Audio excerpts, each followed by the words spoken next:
State officials are becoming increasingly concerned about damage around one of Utah's most famous art pieces. Bob, it's because increased tourism and drought now creating new problems for the Spiral Jetty. Ben Winslow traveled to Box Elder County today and has the story new at 5:30. You can see behind me the Great Salt Lake has receded dramatically here at the Spiral Jetty. In the past, it's been completely underwater. The famed art installation is seeing increased visitors, and it's bringing increased problems. The Spiral Jetty is a unique work of art created in 1970 by Robert Smithson. It's not what I would have thought, I guess, when I think of art or sculpture. Great to be able to go out there and actually touch, get on, move around like a piece of art like that. Yeah, an interactive. More and more people are driving to this remote part of the Great Salt Lake to see it. Early last year, as many as 100 cars an hour. With the Great Salt Lake receding so much, it's creating some new issues for Utah's Department of Natural Resources, which helps manage the site. It's kind of akin to the La Brea tar pits, but there's no pits, so this just flows out on the surface and disperses.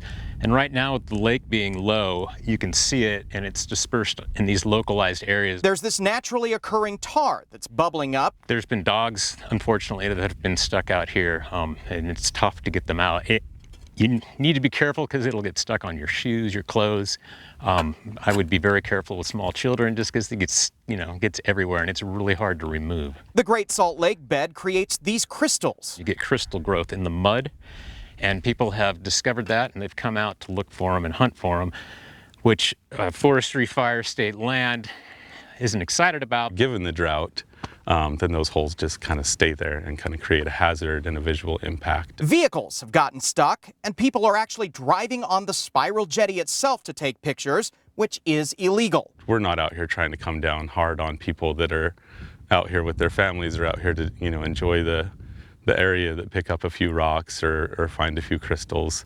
But as we've seen increased visitation, we've seen a lot more of that activity. The Dia Art Foundation in New York, which actually owns the jetty, is urging people to leave it as they found it. Most people aren't coming out here to try to do damage, to the lake bed or do anything they're really not supposed to do. The state is increasing its presence out here to try to help preserve it. Leave it as good or better than you found it. Development and the current drought situation are having an impact on the Great Salt Lake overall. The Utah Geological Survey believes the lake as a whole has shrunk by as much as 11 feet as a result of water diversion and the current climate.